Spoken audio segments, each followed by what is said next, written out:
Penguin Random House Audio presents Sleep, a Novel by Honor Jones, read for you by Rebecca Lowman. Part 1. Chapter 1. It was damp down under the blackberry bush, but Margaret liked it there. She was cozy, like a rabbit. It smelled clean. It was funny how dirt could smell so clean. She couldn't see in the dark which berries were ripe, but she nibbled on one anyway, puckered, spat. She rested her cheek against her arm and looked across the yard. A whoop and a stampede. The boys were running by. They must have spotted Biddy. The bright spot of the flashlight whirled. It made her dizzy trying to follow it. Hammock, grass, basketball net, grass. The flashlight made a photograph each time it hit something, little circles of backyard punched out of time. The light lit the door of the tool shed and stayed there, wobbling. She couldn't tell which boy was which in the dark, but one held the flashlight, one went for the door. Tactics, she thought, impressed. They shouted and knocked over some rakes and buckets, but the shed was empty. Margaret laughed into her elbow. The boys stopped to scheme, and she could see that Danny was holding the flashlight. Danny was her best friend's brother, and so they could almost certainly never fall in love and get married. The boys were making a plan. They had to be more strategic, she could hear Neil, her own brother, saying. She played with a stick in the dirt, making up signs for the fairy people who would come out later, telling them who she was. Here lay Margaret, child of man.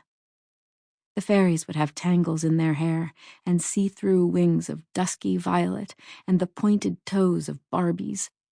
She didn't believe in fairies, but she liked to pretend. The light came again, straight into the blackberry bush. For a second, it was like being inside a room when someone flicks the switch. The world got solid and sharp-edged and jumped at her. Leaves and thorns and shadows of thorns, the dirt so close to her face and suddenly, specifically, dirty. She cringed her eyes shut tight so no one could see them shining like an animal's. When she opened them again, the boys were on the other side of the yard. They'd given up on the ground and were looking into the trees. Biddy would be in a tree. Margaret could have told them that. And it took only a few more minutes before the light found her, pinned her up against the branches. Biddy kicked her sneakers like she didn't care and swung down to the victorious brothers. But they would never find Margaret. She had known as soon as she burrowed down under the blackberries that no one was going to find her. She was too low to the ground, too good and hidden. It was fully dark out now. She couldn't see the bats against the sky anymore, the bats that lived in the attic and weren't all bad because they ate the mosquitoes. If she was outside after her own dinner looking up, she could catch them sometimes, sluicing out of the house. So many wings, so close together, it was like one streaming body, like the house was a factory churning out black smoke. They were up there, eating, but she couldn't see them. She tried pretending them away, but that never worked. You could pretend things into existence, but not out of it. The damp had soaked through her shorts, and she shivered. She was bored of flashlight tag. Elbowing her way out from under the brambles, she shouted, "I win! I win!" and linking arms with Biddy, skipped toward the lit-up house. The parents were on the porch, around the glass table. "Ice cream's inside," Biddy's mom, Mrs. Murphy, called to the oncoming children. "Bring me a bowl, too, would you?" Margaret's dad asked her.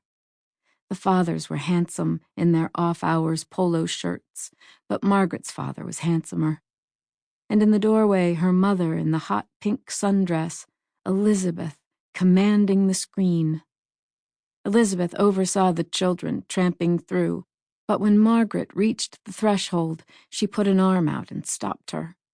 "You're filthy," she said. Margaret looked at her mother's face to see how she meant it, but it was safe. She didn't look angry. She looked as if she was thinking of a cute word, like ragamuffin. She glanced down at her t-shirt and jean shorts. They were smeared with dirt, and her knees were brown, but filthy? Elizabeth was always exaggerating. Besides, this was clean dirt, blackberry dirt. She toed off the heels of her sneakers and lined them up beside the door the way she was supposed to. She said, "I'm not filthy." A mistake. Dumb Margaret. "You are literally," Elizabeth said, "covered in mud." "I'm not," she thought again, but did not say. "Look at yourself." Elizabeth pinched at her t-shirt as if she had to touch it, but didn't want to. The shirt lifted away from her chest and the air came in. "Take your clothes off here and give them to me. I don't want you tracking that mess through the house." Margaret looked around the porch, at the Murphys, at Danny on the other side of the door. Here? Don't be a princess. Elizabeth took the hem of her t-shirt and pulled. Automatically, Margaret's arms went up, like she was still a little kid who was used to being undressed by her mother. The shirt covered her face, and for a moment it was safe. She was back in the blackberry bush, in the good dark, but then the air was on her. Elizabeth had said she'd buy Margaret a training bra when she started 5th grade that fall. She didn't need it for support or anything yet, but you could see that she would soon. You could see already that she wasn't a child or a boy. "Skin a rabbit," Elizabeth said, reaching for her shorts. Then Margaret was through the door and up the stairs in her white underwear, moving fast so she couldn't see anyone seeing her. Behind her, Elizabeth was her good mother again, bundling up the dirty laundry, saying to the other kids, still gathered by the door, "Don't forget to put the ice cream back in the freezer. I don't want ichor all over the countertop." "Don't want what now?" she heard her father asking. "Ichor." Margaret repeated the word as she climbed up on the bathroom sink, contorting her knees under the tap. It was a new word. Ichor. It meant filthy too, she guessed. Her mother had many words for that, and she was right. Margaret was filthy. The dirt ran down the sink in pleasing long brown lines. But Elizabeth wasn't mad that she was filthy. She was mad that Margaret had said she wasn't filthy. "Ichor on the countertop," she said to herself, liking the sound of the words. There was no lock on the bathroom door. There were no locks on any of the doors. Elizabeth had always been afraid, when Margaret and Neil were little, that they would lock themselves inside, that it would happen during an emergency, such as a fire, that locks were therefore a fire hazard. When they'd first moved into the big house, Elizabeth had replaced all the hardware on the doors with matching antique latches. Each had a handle of black iron the length of a grown-up's fist, and on top of that, a tongue you pressed with your thumb. Margaret liked the way the latches rattled into place, but she didn't see why they couldn't have normal doors that locked like other people's did. Sometimes Margaret would push the dirty laundry basket in front of the bathroom door. The room was quieter when no one else could get inside. She would perch on the counter and look at parts of her face really close in the mirror, or take her shirt off and turn from side to side. Biddy's nipples were a pale ballerina pink, but hers were much darker, almost brown, an ugly color. It meant her boobs, when she got them, would be bigger, that's what Biddy said. But then one time she heard footsteps, and the latch jumped up and down, Elizabeth trying to get in. She'd had to ram her shoulder hard against the door to push it open. Why should Margaret want to lock her own family out? She got in major trouble for that. That was a big, big fire hazard. A few weeks earlier, they'd all gone to Biddy's house for dinner. The summer nights were like this. Backyard, burgers, ice cream, repeat. That night, she and Biddy had been playing with Barbies in the basement.